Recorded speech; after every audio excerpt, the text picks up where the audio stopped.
Good evening, everybody. You are tuned on in to Hyrule Academy. I am your host, Super MC Gamer. This is our very first show tonight. It's good to see we have a very full audience here tonight. Let's check it in. 185 listeners. Good to hear you all. Hear you all? How could I be hearing you? Well, that's obvious. Go to radiohyrule.com/chatroom and you can talk to us during the show. We're going to have a great show tonight, and I'm going to talk to you guys about what the show is here overall in just a few seconds. This show will be airing every Friday at 10 p.m. U.S. Eastern Time right here on Radio Hyrule. Now, who am I? I said I'm MC. I'm MC. A lot of you guys in the chat already know me, but in case you don't, I am MC. I do gaming videos and streams here on the internet, and I'm a huge Zelda fan. I've been doing Zelda gameplay on my YouTube channel for a very long time. Been doing all sorts of different Zelda-themed marathons. You might have heard of Zeldathon.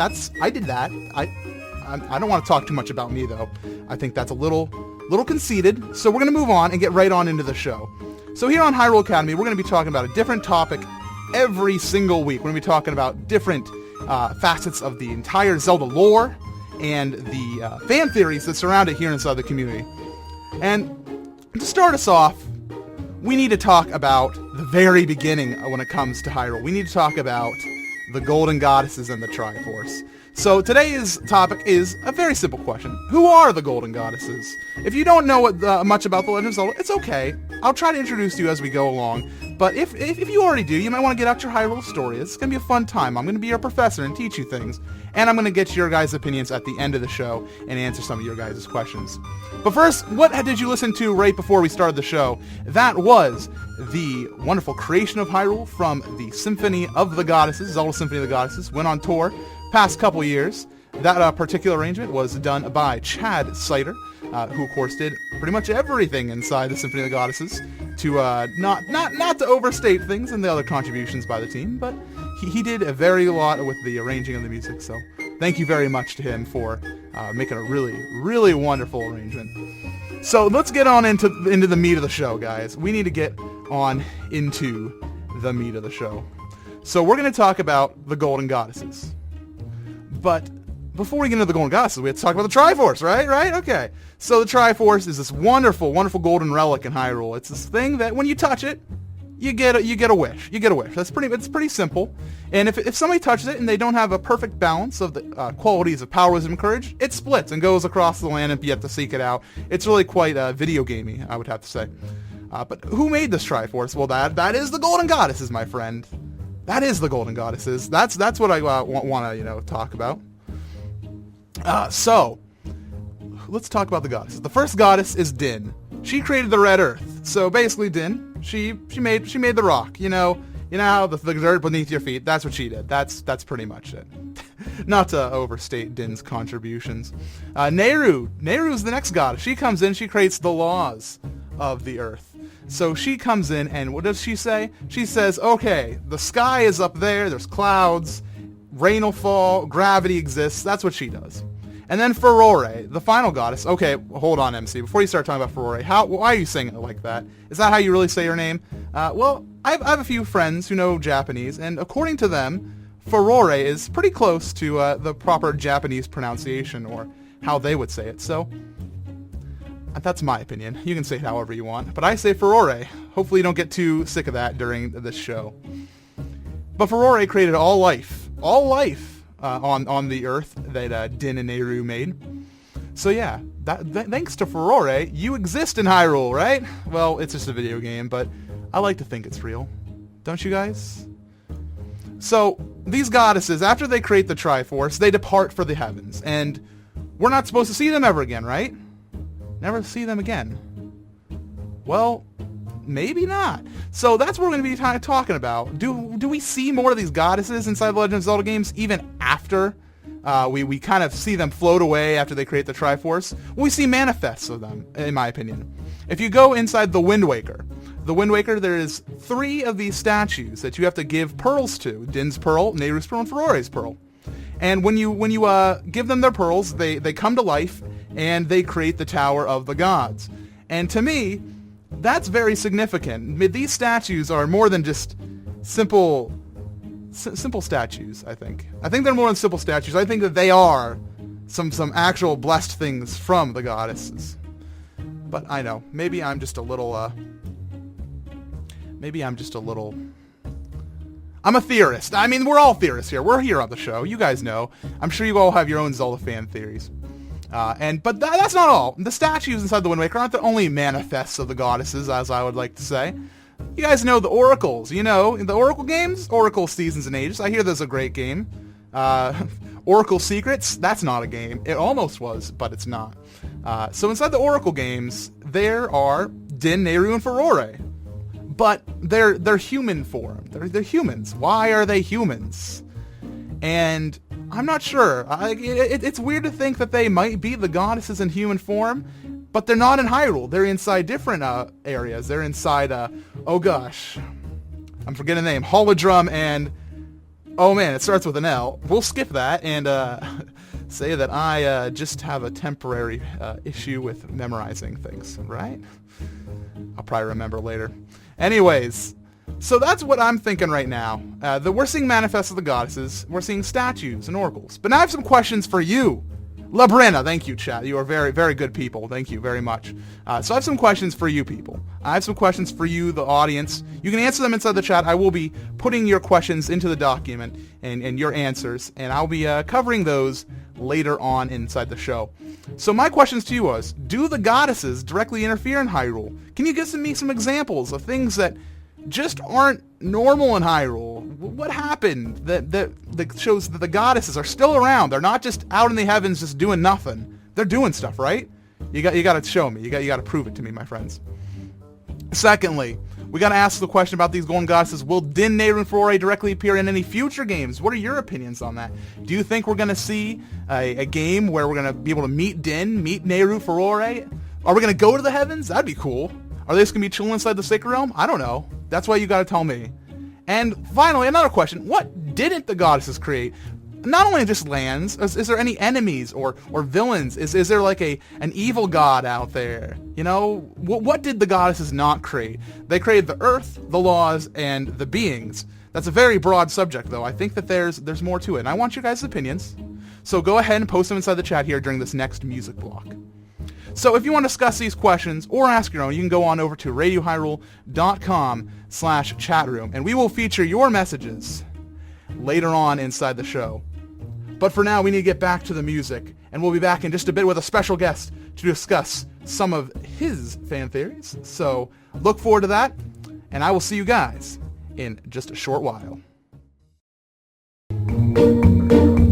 Hello, everybody. Sorry about that brief delay. It seems the microphone had decided to unplug itself, being the wonderful first radio show that we are. There's your blooper. I hope you all enjoyed. And now let's talk about what you've been listening to here on Hyrule Academy every week on Radio Hyrule 10 p.m. Now with 100% more airs. Hooray! Let's get right on into it. So, Din's Power was the first song we heard, and that was from the Goddesses Orchestra. And that's by Pipe Veins over on YouTube. It was a wonderful little rendition. It's a orchestral. It's a synthetic orchestra, but that's okay. Synthetic orchestras are great. Anybody listen to Blake Robinson? He's a cool guy. And second, we got to listen to The Goddess Appears, and that's from Brandon Strader. I believe that song may be on OC Remix, but regardless, it was still very, very good. Next and last inside that block, which was all dedicated to Din, by the way, our girl in red, was Tower of the Gods, and that is from Zelda Reorchestrated, that arrangement. It's a really, really good arrangement. I really loved what they did with the chorus. It was very good, and it really made me feel the impact of the Tower of the Gods. It really brought me back when I first heard it. Wow, it must have been a good 4 years ago, maybe that song came out? Oh, man, time flies. Now, let's get on into our discussions this week with the one and only special guest, our first special guest. It is a Wild Abra. Hello, Abra. How are you today? Good. How are you today, MC? I am doing pretty darn fantastic. So, what do you do? Who are you? What do you do here on the internet? Well, originally my claim to fame was being a Wild Abra of the R Pokemon subreddit over on reddit.com, but I do a bit of streaming, and I've also been to one of your fantastic Zelda-thons where I played Seasons. Yeah, very good, very good. Yeah, you played Seasons, and hopefully we'll be seeing more seasons from you, perhaps upcoming soon. Oh, yes, indeed, hopefully. Excellent, excellent, wonderful. So, now let's ask you a few questions about your involvement here with the Legend of Zelda series. Let's start off with a good question is, how long have you been playing The Legend of Zelda? Well, I've been playing for about 14 years. My first Zelda game was the 1999 Game of the Year edition of Ocarina of Time for the N64, and I played Excellent. that endlessly until my friend stole it. Wait, oh, a friend stole your cop? They're not allowed to attend the show. No, I'm just kidding. They can come if they want to. Do you know that friend still? Or, because that's not really a friend thing to do. No, we've had a bit of a falling out since then, but I got his Smash Brothers, so... Oh, you took his Smash Brothers. That seems fair. That seems fair. You take my Zelda, I take your Smash Bros. That's pretty much... That's a fair... I don't know. I mean, we are on a Zelda show. I don't know if I can say it's a fair trade. It's a fair trade. I love some Smash Brothers. Okay. So my next question is for you is, do you have a favorite character, a favorite game from the Legend series, anything like that? Yes. Contrary to popular belief, my favorite Zelda game wasn't my first. It was actually the Oracle of Ages games for the Game Boy Color. My favorite character was the very entertaining Witch Maple from that game, where she would smash into you and spill out various items. She was always one to drop a potion right before a dungeon or the final boss of the game. I'm really happy what they did with A Link Between Worlds. They actually brought back the witch aspect of, like, you used to always see the witch inside all the Zelda games, and then the witch just disappeared. What was the last appearance of a witch? Was it the Oracle games? Because I know they had one, A Link to the Past and Link's Awakening, but we didn't see a witch until A Link Between Worlds came out, right? Yes, I think that was the long period without any witches. I mean, there've been potion shops, but there haven't been like direct witches with the witch hat. The very stereotypical witch. Yes, the only witches we really get in The Legend of Zelda are the potion witches as well as Twin Rova. But I believe Twin Rova's last appearance was also in the Oracle games. So. Okay. So let's get on into it because I know you have some opinions and some things that you want to talk about. So, first off, what is your take on the goddesses? I asked these people inside the chat, are they physical beings? Do they even visit Hyrule? Like, what do you think about that? I believe that the gods they can take physical forms when they want to. They can, obviously come to the land and, sort of interact with the people of Hyrule and the various races and species down there. Really, they spend most of their time up in the sacred realm where they exist. They only visit Hyrule really in times of great struggle when they are truly needed, sort of like during the Great Flood, or something I'll discuss later on. Right. Okay, we'll talk about the Great Flood very soon. That's actually a very good discussion we're going to have. But what is the extent of the power of these goddesses? My question for you. Like these goddesses, they are powerful. They are very powerful. But, what can't they do? What can't they do? Well, I believe that they are sort of divine creators. They've created the world of The Legend of Zelda. They created a lot of the aspects of the game. But I believe that they're also vulnerable. Sort of like Arceus in Pokemon, where they can be hurt or manipulated or even destroyed in certain circumstances. Well, okay, I have a question for you then, kind of drawing off that. So you said that the goddesses chill out inside the Sacred Realm after a long day's work. But the Sacred Realm is somewhere you can visit. It's been visited in many games. You go there even in Ocarina of Time. You go there in A Link Between Worlds. You go there in quite a few games. The Sacred Realm is a pretty important place. But we know of a game where Ganon took over the Sacred Realm and turned it into his own Dark World. What did the goddesses do when suddenly Ganon comes knocking on their door? Do the goddesses just like, you know what, we're going to go into a different world because this guy is just a little too spooky? Or what do they do there? Well, I sort of have a theory that sort of covers this perfectly and also sort of, I guess, begins the discussion that I wanted to talk about tonight. Sort of my own interpretation of what happens during the third and most, I guess, mysterious timeline in the Legend of Zelda universe, where Link dies at the end of Ocarina of Time versus his battle. I hope you all have your Hyrule stories at the ready to make sure you get these fact checkings going on here. So continue. All right. So it is known that during this period, Link has died in his battle with Ganon or Ganondorf. He has fallen. his Triforce is, given to Ganon because he's at the battle. He will take it. The Master Sword, the Sacred Relics, all of that is within Ganondorf's possession. Zelda is right there, literally a foot away from him. Ganon at this time has a large amount of power. Right. So the Imprisoning War is sort of a mysterious event in this timeline. Where we don't hear much about it. Like, the most we hear about the Imprisoning War is actually from the A Link to the Past manual. Yes. So, obviously, something big happens to shift Ganon's power from his hands back to restore the balance. Now, I believe that in the manual it says that the people of Hyrule rose up against Ganon and stopped him. But I don't think it was... I don't think it was alone, though. I think that because of the Ganon's great evil power at this time, that the goddesses intervened, sort of similar to Hylia during Demise's reign. Mm-hmm. She stepped in with the races of Hyrule at that time, forged her sacred sword, and sealed Demise. Now, I don't think it would be so far-fetched to say that at this time, maybe the Golden Goddesses came down and assisted the people of Hyrule in defeating Ganon. That's a fair point, because one thing you have to consider is, you were very correct. And let's talk physical locations. Link is dead on the ashes of Ganon's tower inside Ocarina of Time. Where you do that final Ganon fight, you get struck down. Ganon's there, Zelda's standing there. Maybe she's even next to the Master Sword. Maybe we didn't get to the phase where Link goes and pulls out the Master Sword. Maybe that doesn't happen. So, Zelda's as powerful herself, because at this point, she still technically does have the Triforce of Wisdom. So, maybe she escaped, and you're saying it was the goddesses, and while this topic of the show is about the Golden Goddesses, I kind of am a little inclined to think that the Golden Goddesses were kind of hands-off in this situation. Instead, Zelda went to her people. She did her teleportation magic and started rising the people of Hyrule and saying, we have to stop him, and that brought forth the Imprisoning War. Yes.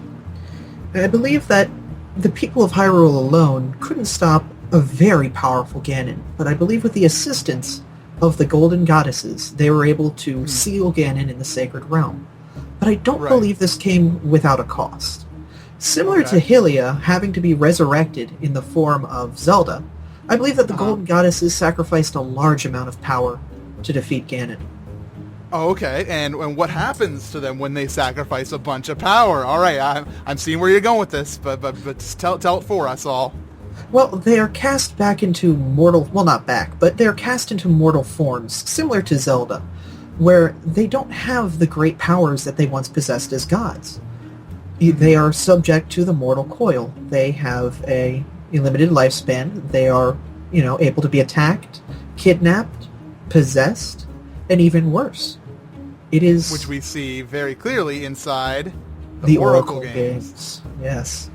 That's a great point, and I'm gonna let that one stew at the chat because we're a little bit behind thanks to my little and my derps. I will admit I screwed up, but that's that was a great theory, and thank you very much for bringing that to us. Will you still stick around and help me respond to the community here after the next music block? Oh, of course. And if we have a little time, Excellent. I can discuss another little theory I have about the harps in the Legend of Zelda series. Ooh, that's great. We'll probably get to that, during the next community section. That'll be a great time to do that. All right. So thank you, Abra. And now, friends and family here on Radio Hyrule, we are listening to Hyrule Academy, and this show airs every 10 p.m. ever. No, that is an incorrect statement. Every Friday at 10 p.m. U.S. Eastern Time, right here on RadioHyrule.com. If you want to get involved with the chat, go to RadioHyrule.com/chatroom. RadioHyrule.com/chatroom. And now for some more music from the Legend of Zelda series. I hope you guys enjoy.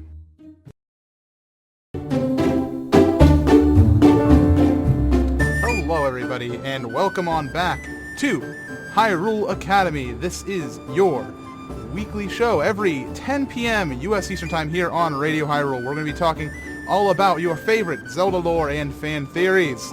Now, before we get back into the discussion, I do want to let you guys know what you've been listening to. I think that's your right as the listeners of Hyrule Academy, the students of Hyrule Academy, so to speak. So, that last block was all dedicated to Nehru. You guys know Nehru. She's a lawful girl, lawful good, I would say, if I was going to give her an alignment. And so, what did she bring for us music-wise? Well, first off, we heard Nehru's Wisdom, which is, again, from the Goddesses Orchestra, and that is by Pipe Veins, like I said before, on YouTube. Go on over to him. So, next up, we heard Nehru's Waltz, which is by Chaos Dragon 004. I believe that one was a very, very good song. I think I got turned on to this song because of this show. I didn't know that song even existed, and I'm a pretty big Zelda fan, I would say. And I listen to a lot of Zelda music. I listen to Radio Hyrule pretty much every day while working. But that I'd never heard that before for some strange reason. So it was very good. Next up, we heard Loretto Sage, which was a guitar cover from Cleffer Notes. He is on YouTube. I also discovered him during this search for music, and I subscribed to him. I would recommend you guys do the same. Finally, we heard This Triforce Has Too Many Pieces, which is an OC remix from Hulk. And that was a really great song. It has one of my favorite Zelda themes, the Triforce chamber music in it. And it's a really wonderful remix. In fact, I would say I'd put it inside my top 10. And that's saying a lot, because there's a lot of good Zelda remix out there, which we'll hear not only tonight, but in the coming weeks. So now let's get back into the discussion. Abra is still here with me. Hello, Abra. How are you today? Hello, I'm good, MC, once again. How is everybody in chat? Let's see I'm how sure you guys are. I'm sure they're fine. I'm sure they're wonderful. They're having a great night, I'm sure. Especially because we're doing the show. We certainly have a great thing to listen to. Indeed. So now my question for you is, before we get back into the thoughts from our audience and from our friends inside the chat, I want to know what your thoughts. I want you to continue your theory, and you said something about harps. Could you go a little bit more into the harps? Yes. So the harp is a very important instrument throughout the Legend of Zelda franchise, and there are two primary harps throughout the series that are very important. There is the Harp of Ages, which is the key item from the Oracle of Ages game, and the Goddess's Harp. But I think they might be the same harp. Now, this is just some loose gatherings I got up while I was collecting my main theory's information, but the Goddess's Harp is obviously capable of strong magics. Correct. It is able to open gates, is able to use the warp songs, but that is a cat in the background. I'm sorry about that. No, it's just a Telma's cat. It's just shrug it off from Twilight Princess, right? Right? Yep. Forget that cat's name. All right. But this harp has also a list of songs it's able to access, and 3 of these songs are linked to the goddesses. Now, the harp in Oracle of Ages has 3 primary songs with it. If you look closely at the symbols used by this harp, these are the symbols of the goddesses. So it might be worth considering that, of course, Zelda's Lullaby is a modification of the main theme of Skyward Sword, that the songs used to travel throughout time in the Oracle of Ages games might be modifications of these 3 songs. And maybe the harp was used throughout the Imprisoning War. It opens up a lot of discussion just based around this one simple harp.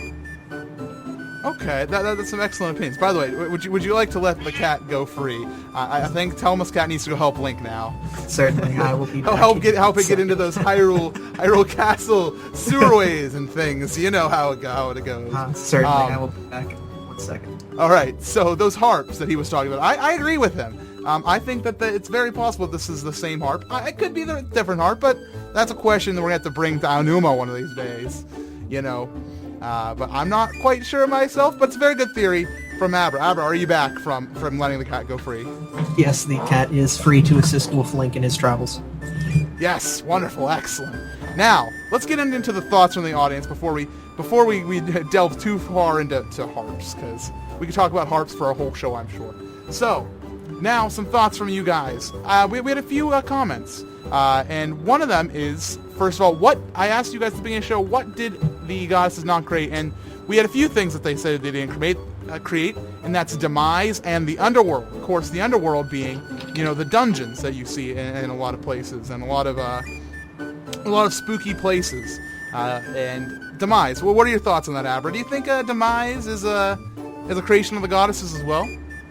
I believe that the goddesses did, of course, create life, and through that, in some way, Demise was created through the goddesses creating life. But I believe that in The Legend of Zelda, there is a balance between good and evil. For all good, there is evil, and for all evil, there is good. So, the land of Hyrule originally must have been filled with a large amount of good, but in this large amount of good, there is also evil. And from that evil, Demise was created. Now, this was before there was any systems of checks and balances, really. There was no Master Sword, and there was no real goddess intervention. So the first big evil in Hyrule could have been Demise, and could have taken advantage of there's no Master Sword, there is no true checks and balances. He could have taken advantage of a young Hyrule and almost claimed it for his own. That's an interesting theory that Demise was created purposefully, but he was too smart and he out tricked the goddesses. And that's an interesting theory, but I don't know. I feel confident that I do think that Demise was created by the goddesses. It's part of the whole life thing, and while he ends up being a demon, who's to say the goddesses can't create demons? That's just my personal thoughts. So next thought we had is magic attacks. We have magic attacks in Ocarina of Time. We have oh gosh, Din's Fire, Nehru's Love, and Furore's Courage. Right? Courage? No, Furore's Protection, I believe. No, for Furore's Shield, something of the sword. It gives you a shield. Furore's Wind. Okay, you raise your hands in the air and you make a ball of light that you can teleport to at the beginning of dungeons. Oh man, I feel foolish. I'm foolish. I'm Abra, and I don't know about the teleporting spell. Oh man. Yeah, seriously, Abra. Well, come on. You were here for me, and I was. Sorry, I was kidding. So I didn't want to harp on the harps earlier, so my mind's a bit. Very, very funny. Very good. Wonderful. So the goddesses probably created those spells, gave them to the great fairies to give out. I don't think there's really much to talk about there. So thank you again for that thought. Next up, we had somebody was saying that the reincarnation. There are more reincarnations that we didn't mention, not just the oracles and the statues, but the STAR fangirls, who are named after the goddesses themselves, Din, Nehru, and Furore, and that's in Twilight Princess. You know the Star game, correct? Certainly. So they were named after them. But the question is, are they reincarnations or are they just named after the goddesses? I'm going to lean towards named after the goddesses in this case because I don't think Din, Nehru, and Furore would be reincarnated into squealing girls. Certainly. I think that it is possible that, through the timeline, people will name their children after, of course, important religious figures. Of course, if somebody was to have triplets, and they were all girls, an obvious name for them could be Din, Nehru, and Fiore. So, as long as they don't show that they have an acute knowledge of anything that they shouldn't know, or they don't have any special powers, or don't get kidnapped by minions of Ganon, then they should be fine.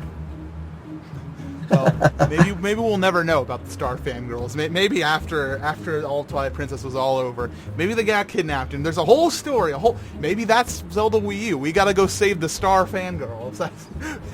Link saves the fangirls. That sounds like a great story, and it will definitely bridge the gap between Twilight Princess and Four Swords Adventures, to be sure.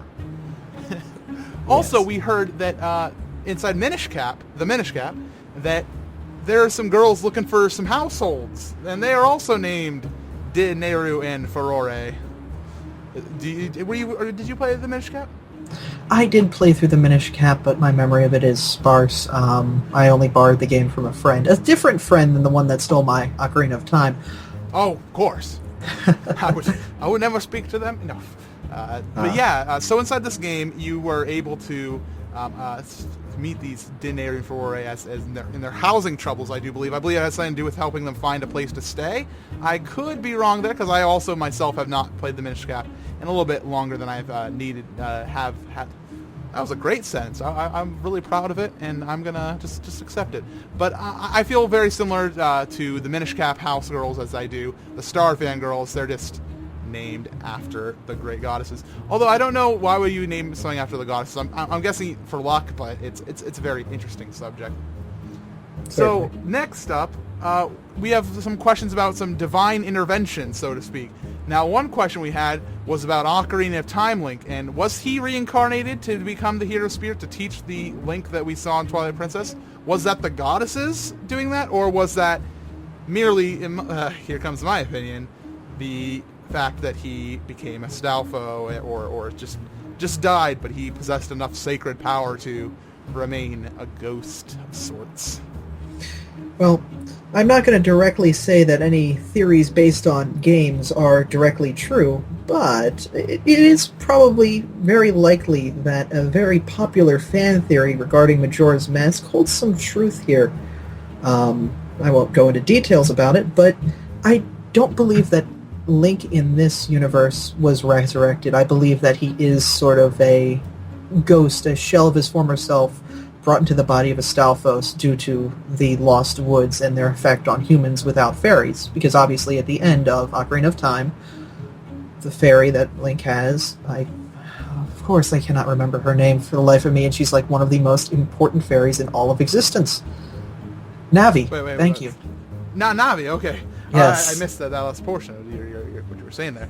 Yes, so because Navi leaves Link at the end of his quest, and Link travels into what is supposedly the Dark Woods, or the Lost Woods, it could be true that he, even though he is the hero of time and possesses a large amount of sacred relics and a lot of sacred power and the Triforce of Courage, he could still, in theory, because he is just a mortal, be taken in by the power and mythos of the Lost Woods and turned into Astolphos. Excellent. I'm fair with that. I'm okay with the Astolfo theory. But in my opinion, just to wrap this up, one thing to consider though is how the Composer brothers became ghosts after they died. They became Poes, and what would stop a Link from being able to become a Poe? But he's much more powerful than a Composer brother. Of course, he is Link.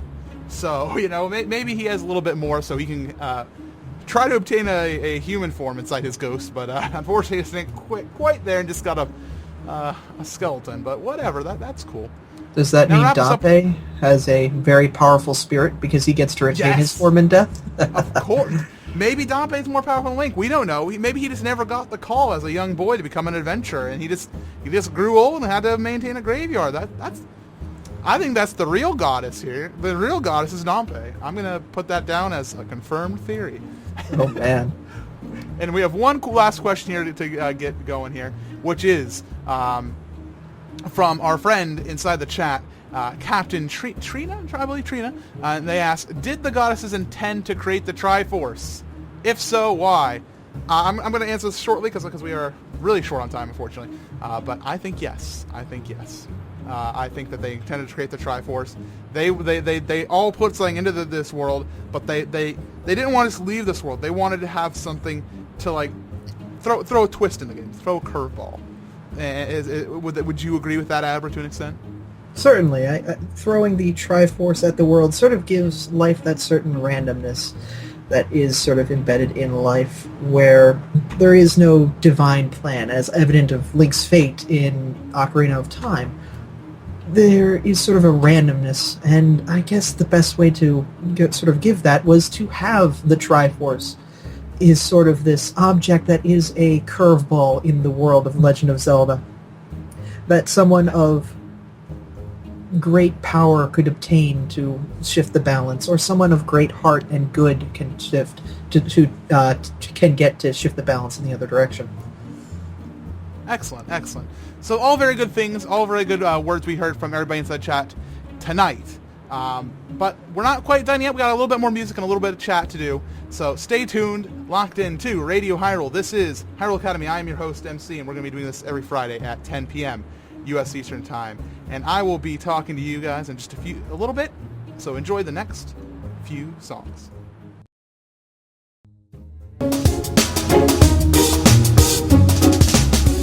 Hey everybody, welcome on back to the wonderful land of Hyrule Academy. I am your host, Super MC Gamer. I hope you guys have been enjoying the show tonight. We gotta wrap it up though. We are over time. We are over time. We got too into it. On our first show, and that spells good things for our future, I'm sure. So to recap that music that you have been listening to, the first song you heard was Furore's Courage, and that was from, of course, the Goddesses Orchestra again, and Pipe Veins. Thank you very much, Pipe Veins.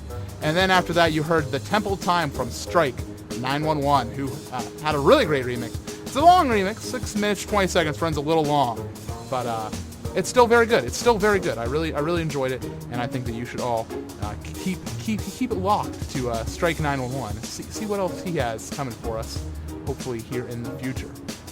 Now it's time to recap our discussions today. Abra, how are you doing? Have you been enjoying the music yourself? Oh, certainly. It's certainly nice to hear some of those favorite tunes from the season's games, as well as all the other music that you've been playing tonight, MC.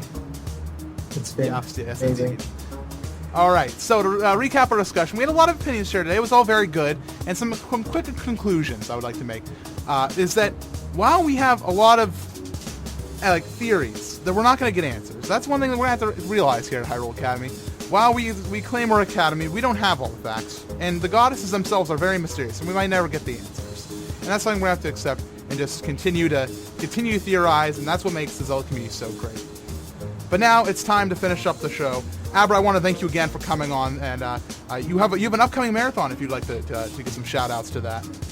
Yes, on May 23rd to the 27th, I'm going to be hosting my third Pokeathon on the Fun for Freedom Twitch channel, and if you guys want to head over there and give it a follow, I should be up and running hopefully around then.